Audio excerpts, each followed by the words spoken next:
আসসালামু আলাইকুম বন্ধুরা। তো এখানে প্রথম এই বছরে প্রথম তালপিঠা তৈরি করলাম। তো তালপিঠাটা কিভাবে তৈরি করেছি আমি আপনাদেরকে সম্পূর্ণ শেয়ার করছি। কিভাবে আমি এই নরম তুলতুলে পিঠাটা তৈরি করেছি। তো এখানে প্রথমে একটা আমি তাল নিয়েছি, এটা ভালোভাবে ধুয়ে পরিষ্কার করে নিয়েছি। নেওয়ার পরে এখন আমি এই তালের যে উপরের যে টুপিটা থাকে সেই টুপিটাকে খুলে নেব। তো একটা প্লেটের মধ্যে প্রথমে তুলে নিলাম, নেওয়ার পরে একটা চাকুর সাহায্যে এই টুপিটাকে খুলে নিলাম। এখন এর যে পোশাক আশাকগুলো আছে সেগুলোকে খুলে নিতে হবে। তো এইভাবে আমি হাত দিয়ে এর পোশাকগুলো সম্পূর্ণটা তালের পোশাকগুলো খুলে নিচ্ছি। তো এইভাবে আমি সম্পূর্ণ তালের পোশাক খুলে নিয়েছি। এখন দেখছি কয়টা বীজ থাকে, তো অনেক তালের কিন্তু দুটো বীজ থাকে, এখানে আমি পেয়েছি 3টি বীজ। তো এবারে পাল্পগুলো কিভাবে বার করব, খুব সহজে কিভাবে বার করা যায় সেই পদ্ধতিটা আপনাদের কাছে শেয়ার করছি। এখানে প্রথমে একটা গামলা নিয়েছি আর নিয়েছি একটা গ্রেটার। তো গ্রেটার দিয়ে গ্রেট করে নেব, আর গ্রেটার দিয়ে কিন্তু খুব সুন্দরভাবে পাল্পগুলো বার করে নেওয়া যায়। একটুও কিন্তু বীজের গায়ে লেগে থাকে না, খুব সহজে কিন্তু বার হয়ে যায়। সবার বাড়িতে তো গ্রেটার থাকে না, তাই আমি আপনাদের কাছে আবারও নতুন একটা পদ্ধতি শেয়ার করব। তো একটা বীজ থেকে আমি কতটুকু পাল্প পাবো সেই সম্পূর্ণটা আপনাদের কাছে শেয়ার করব। তো এখানে আমি একটা বীজ সম্পূর্ণটা গ্রেড করে নিয়ে নিচ্ছি। তো এখানে সম্পূর্ণটা আমি গ্রেড করে নিয়ে নিয়েছি, আর কতটা পাল্প বার হয়ে গেছে সেটা আপনাদের কাছে শেয়ার করলাম। তো এই দেখুন একটি বীজ থেকে কিন্তু এতটুকু বার হয়ে গেছে। তো এবারে আপনাদেরকে নতুন একটা পদ্ধতি দেখাবো। তো এখানে আবারও একটা নতুন গামলা নিয়েছি আর নিয়েছি একটা ঝুড়ি। তো সবার বাড়িতে তো স্টিলের ঝুড়ি থাকে না, তো প্লাস্টিকের ঝুড়ি কিন্তু সবার বাড়িতে অ্যাভেলেবেল থাকে। প্লাস্টিকের ঝুড়িতে করে নেবেন, আমার কাছে স্টিলের ঝুড়ি ছিল তাই আমি স্টিলের ঝুড়িতে করে নিলাম। স্টিলের ঝুড়িতেও কিন্তু খুব সহজে বার হয়ে যায়।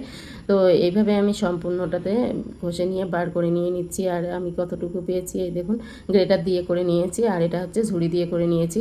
করে নেওয়ার পরে এবারে এগুলোকে আমি ছাঁকনি করে নেব, সেজন্য আবার একটা নতুন গামলা নিয়েছি। নেওয়ার পরে একটা সুতি কাপড় দিয়ে দিলাম। সুতি কাপড়টা ভালোভাবে পরিষ্কার করে নিতে হবে। তো ভালোভাবে পরিষ্কার করে নিয়ে এখানে অর্ধেকটা পাল্প আমি দিয়ে দিচ্ছি। অনেকে কিন্তু যে আটা চালনিগুলো থাকে সেই আটা চালনিতে করে নেয়, তো এখন সুতি কাপড় দিয়ে করলে কিন্তু খুব সুন্দর হয়। তো এখন আমি এটাকে পেঁচিয়ে পেঁচিয়ে আমি পাল্পগুলোকে বার করে নিয়ে নিচ্ছি। পাল্পগুলো বার হবে আর এর যে আঁশগুলো থাকে ভিতরে রয়ে যায়। তো এটা কিন্তু সুতি কাপড় দিয়ে করলে পাল্পগুলো খুব সুন্দর হয়। তো এখন আমি এইভাবে পেঁচিয়ে পেঁচিয়ে সবগুলো পাল্পে বার করে নিয়ে নিচ্ছি। তো এইভাবে আমি সম্পূর্ণ কিন্তু পেঁচিয়ে পেঁচিয়ে পাল্পগুলো বার করে নিয়ে নিয়েছি। তো আপনাদেরকে আমি দেখাচ্ছি কতটুকু আমি কত সুন্দর হয়েছে। তো এইভাবে আমি সম্পূর্ণ পাল্পগুলোকে বার করে নিলাম, আর কতটা সুন্দর হয়েছে আপনারা দেখুন।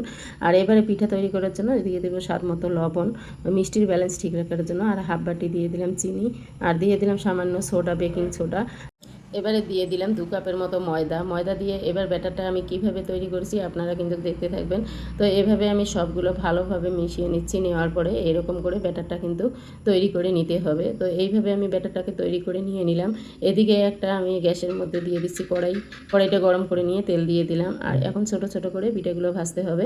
তো এইভাবে আমি হাত দিয়ে ছোট ছোট করে দিয়ে দিলাম। দেওয়ার পরে এটা কিন্তু অবশ্যই কিন্তু মিডিয়াম ফ্লেমে ভাজতে হবে, হাই ফ্লেমে ভাজতে যাবেন না, তবে পুড়ে যাবে আর ভিতরটা কাঁচাই রয়ে যাবে।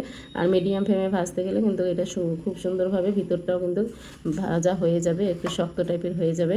তো এইভাবে আমি সবগুলো পিঠাই কিন্তু ভেজে নিয়ে নিলাম। একে একে সবগুলো পিঠা ভাজানো হয়ে গেছে। নেওয়ার পরে এখন কিন্তু আপনাদেরকে দেখাচ্ছি এটা কতটা নরম হয়েছে, আর ভিতরটা কিন্তু একটুও কাঁচা ভাব নেই। আপনাদেরকে একটু ভেঙে দেখাচ্ছি। আমার ইউটিউব চ্যানেল থেকে দেখলে চ্যানেলটাকে লাইক, শেয়ার, সাবস্ক্রাইব করে দেবেন। আর ফেসবুক পেজ থেকে দেখলে অবশ্যই পেজটাকে ফলো করে দিয়ে দেবেন। পিঠাগুলো কত সুন্দর হয়েছে দেখেই বুঝতে পারছেন। পরবর্তী ভিডিও দেখার আপনাদেরকে অনুরোধ রইল।